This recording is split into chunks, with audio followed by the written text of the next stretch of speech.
নমস্কার বন্ধুরা, আমাদের ইউটিউব চ্যানেল বৌদ্ধ জ্ঞানে আপনাকে স্বাগতম। আজকের ভিডিওতে আমরা আপনাদের বলবো কোন মহিলা ডাইনি হন। এটি একটি অনন্য গল্প, দয়া করে শেষ পর্যন্ত এই গল্পটি শুনুন। ভিডিওটি ভালো লাগলে কমেন্ট করে আমাদের জানান। একজন নারীর ডাইনি হওয়ার ধারণাটি পৌরাণিক কাহিনী, লোককাহিনী, সাহিত্য এবং সাংস্কৃতিক ইতিহাসে গভীরভাবে প্রথিত। একজন নারীর ডাইনিতে রূপান্তর প্রায়শই প্রতীকী, যা সামাজিক ভয়, নৈতিক বিচার এবং নারী পরিচয়ের জটিলতা প্রতিফলিত করে।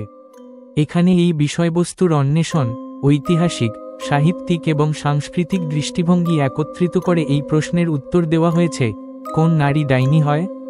ডাইনির মূল ধরন। ডাইনি এমন একটি ব্যক্তিত্ব যা সংস্কৃতি এবং সময়কাল জুড়ে বিদ্যমান ছিল, প্রায়শই একটি সমাজের ভয় এবং উদ্বেগকে মূর্ত করে তোলে। ঐতিহাসিকভাবে ডাইনিরা ছিলেন এমন নারী যারা সামাজিক রীতিনীতি থেকে বিচ্যুত বলে বিবেচিত হতো, তাদের জ্ঞান, স্বাধীনতা অথবা মেনে চলতে অস্বীকৃতির মাধ্যমেই হোক না কেন। একজন নারীর ডাইনিতে রূপান্তর কেবল একটি শারীরিক বা জাদুকরী পরিবর্তন নয়, বরং একটি সামাজিক এবং মানসিক পরিবর্তন। অনেক ঐতিহ্যে ডাইনি হলেন এমন একজন মহিলা যাকে প্রান্তিক, বহিষ্কার করা হয়েছে অথবা তার অনুভূত অপরাধের জন্য শাস্তি দেওয়া হয়েছে। তিনি একজন নিরাময়কারী, ধাত্রী অথবা এমন একজন মহিলা হতে পারেন যিনি কেবল সমাজের প্রান্তে বাস করেন। ডাইনিতে তার রূপান্তর প্রায়শই কোনো সহজাত মন্দের পরিবর্তে সামাজিক লেবেলিংয়ের ফলাফল। ঐতিহাসিক প্রেক্ষাপট। ডাইনিদের বিচার 15 থেকে 18 শতকের মধ্যে ইউরোপ এবং উত্তর আমেরিকায় ডাইনি শিকারের সবচেয়ে কুখ্যাত সময়কাল ঘটেছিল।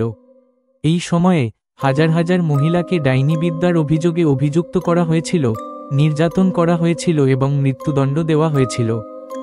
এই প্রেক্ষাপটে যারা ডাইনি হয়েছিলেন তারা প্রায়শই সেই সময়ের কঠোর সামাজিক কাঠামোর সাথে খাপ খায়নি।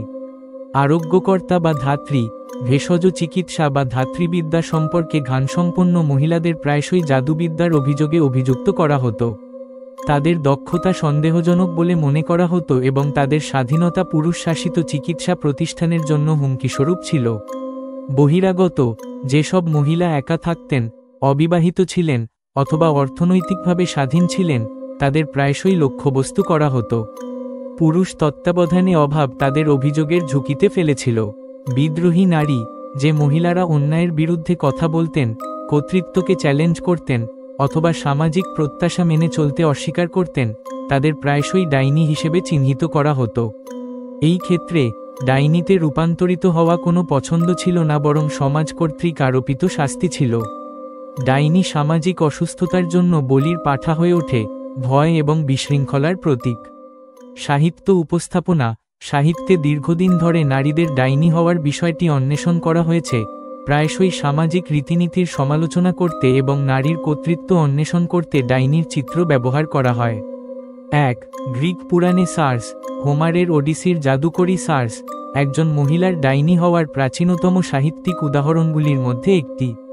তিনি আইয়া দ্বীপে থাকেন, যেখানে তিনি ওডিসিয়াসের পুরুষদের শূকরে রূপান্তরিত করেন। সার্সের জাদুবিদ্যা তার ক্ষমতা এবং স্বাধীনতার প্রকাশ। তার সময়ের নশ্বর নারীদের থেকে ভিন্ন, তিনি সামাজিক প্রত্যাশার দ্বারা আবদ্ধ নন।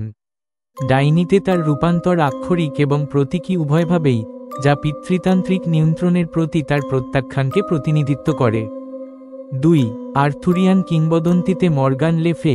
আর্থুরিয়ান কিংবদন্তির জাদুকর মর্গান লে ফে হলেন একজন মহিলার আরেকটি উদাহরণ যিনি ডাইনি হয়ে ওঠেন।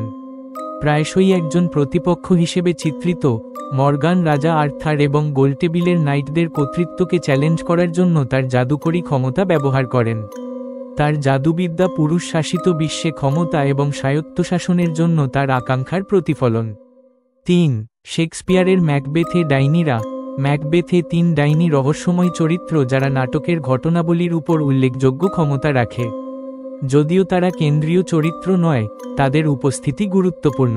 তারা বিশৃঙ্খলা, ভাগ্য এবং প্রাকৃতিক শৃঙ্খলার বিপর্যয়ের প্রতিনিধিত্ব করে। তাদের ডাইনি ভয় এবং সম্মান উভয়ই পায়, যা শক্তিশালী নারীদের প্রতি দ্বিধাগ্রস্ত মনোভাব তুলে ধরে। 4. দ্য উইজার্ড অফ অজোয়ে ওয়েস্টের দুষ্ট ডাইনি। এল. ফ্রাঙ্ক বাউমের দ্য উইজার্ড অফ অজোয়ে ওয়েস্টের দুষ্ট ডাইনি হলেন একজন মহিলার ডাইনি হয়ে ওঠার একটি ক্লাসিক উদাহরণ। তার সবুজ ত্বক এবং জাদুকরী ক্ষমতা তাকে অন্যান্য চরিত্র থেকে আলাদা করে, তাকে ভয় এবং ঘৃণার বস্তু করে তোলে। তবে তার পিছনের গল্পটি প্রকাশ করে যে সে একটি জটিল চরিত্র, তার নিজস্ব ইচ্ছা এবং প্রেরণা দ্বারা চালিত। সাংস্কৃতিক এবং নারীবাদী দৃষ্টিভঙ্গি। আধুনিক সময়ে ডাইনির চিত্র নারীবাদীরা নারী ক্ষমতায়ন এবং প্রতিরোধের প্রতীক হিসাবে পুনরুদ্ধার করেছেন। একজন নারীর ডাইনিতে রূপান্তরকে এখন আর কেবল অভিশাপ হিসেবে দেখা হয় না, বরং নিপীড়ক ব্যবস্থার বিরুদ্ধে প্রতিবাদের একটি পদক্ষেপ হিসেবে দেখা হয়। 1. নারীবাদী প্রতীক হিসেবে ডাইনি। নারীবাদী পণ্ডিত এবং কর্মীরা ডাইনিকে শক্তি এবং স্বাধীনতার প্রতীক হিসেবে পুনর্ব্যাখ্যা করেছেন। ডাইনি এমন একজন নারীর প্রতিনিধিত্ব করে যে সামাজিক প্রত্যাশা মেনে চলতে অস্বীকার করে, তার ক্ষমতা এবং স্বায়ত্তশাসনকে আলিঙ্গন করে। এই পুনর্ব্যাখ্যা ডাইনির ঐতিহ্যবাহী আখ্যানকে মন্দ বা বিপজ্জনক হিসেবে চ্যালেঞ্জ করে। 2. জনপ্রিয় সংস্কৃতিতে ডাইনি। সমসাময়িক সাহিত্য, চলচ্চিত্র এবং টেলিভিশনে ডাইনিকে প্রায়শই একটি জটিল এবং বহুমুখী চরিত্র হিসেবে চিত্রিত করা হয়। Charmed. American horror story, Covent এবং দ্য চিলিং অ্যাডভেঞ্চার্স অফ সাব্রিনার মতো শোতে ডাইনিদের জীবন অন্বেষণ করা হয় যারা শক্তিশালী এবং দুর্বল উভয়ই। এই চিত্রায়নগুলি নারী এবং ডাইনিকে কিভাবে দেখা হয় তার একটি বিস্তৃত সাংস্কৃতিক পরিবর্তনকে প্রতিফলিত করে। 3. প্রতিরোধের প্রতীক হিসেবে ডাইনি। রাজনৈতিক ও সামাজিক আন্দোলনেও ডাইনি প্রতিরোধের প্রতীক হয়ে উঠেছে। আমরা সেই ডাইনিদের নাতনি যাদের তুমি পোড়াতে পারোনি। এই বাক্যাংশটি নারীবাদী প্রতিবাদে ব্যবহৃত হয়েছে, যা ডাইনির স্থায়ী উত্তরাধিকারকে অবাধ্যতার প্রতীক হিসেবে তুলে ধরে। মনস্তাত্ত্বিক এবং প্রতীকী মাত্রা। একজন নারীর ডাইনিতে রূপান্তরকে মনস্তাত্ত্বিক দৃষ্টিকোণ থেকেও বোঝা যায়। ডাইনি হল ছায়াস্বরূপ, একজন নারীর পরিচয়ের অংশ যা দমন করা হয় বা অস্বীকার করা হয়। ডাইনি হওয়া হল এই লুকানো দিকগুলিকে আলিঙ্গন করার, ক্ষমতা এবং কর্তৃত্ব পুনরুদ্ধার করার একটি উপায়। 1. ডাইনিকে অন্য হিসেবে। ডাইনিকে প্রায়শই অন্য হিসেবে চিত্রিত করা হয় এমন একজন ব্যক্তিত্ব যিনি স্বাভাবিক সমাজের সীমানার বাইরে থাকেন।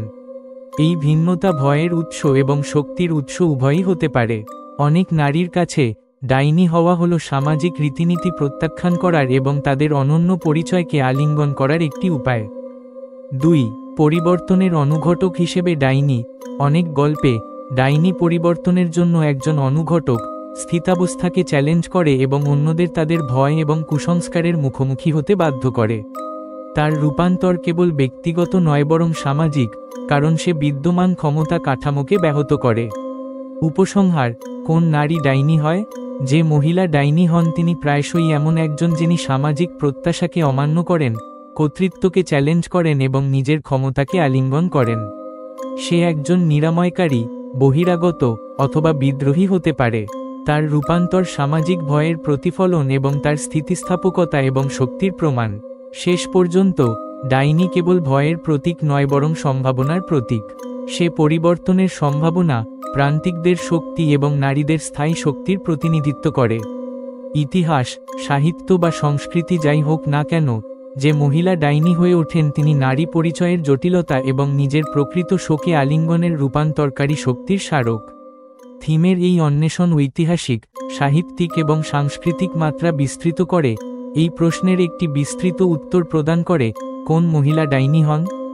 ডাইনি একটি বহুমুখী ব্যক্তিত্ব যা সমাজের ভয় এবং আকাঙ্ক্ষা উভয়কেই মূর্ত করে। তার রূপান্তর এই আদর্শের স্থায়ী তাৎপর্যের একটি শক্তিশালী স্মারক। ধন্যবাদ বন্ধুরা, আজকের ভিডিও এখানেই শেষ। আমাদের পরবর্তী ভিডিওতে দেখা হবে। আশা করি আমাদের ভিডিওটি আপনাদের ভালো লেগেছে।